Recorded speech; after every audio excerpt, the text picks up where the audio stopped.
ஓம் நம சிவாய்.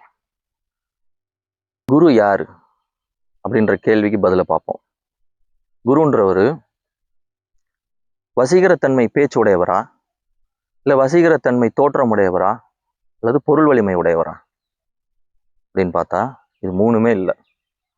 இது மூணையும் பிரதிபலிக்கிற மாதிரி யாராவது உங்களுக்கு குருவா தெரிஞ்சாங்க அப்படின்னா அவங்க உண்மையான குரு இல்லை.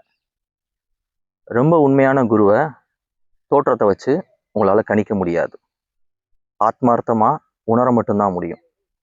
எந்த மனிதர்கிட்ட நீங்க போகும் பொழுது நீங்களே காணாம போகிறத உணர்றீங்களோ அவர் தான் உண்மையான குரு. நீங்களே காணாம போகிறத உங்களுக்கு உணர்த்திட்டாரு அப்படின்னா உங்களுடைய கர்மவினை அத்தனையும் காணாம போக வைக்கக்கூடிய ஆற்றல் அவருக்கு உண்டுன்றத நீங்க உணர்ந்துருவீங்க. அந்த நொடியே உங்களை அறியாம அவர்கிட்ட பூரண சரணாகதி அடைவீங்க. அவரே ஆகச்சிறந்த குரு.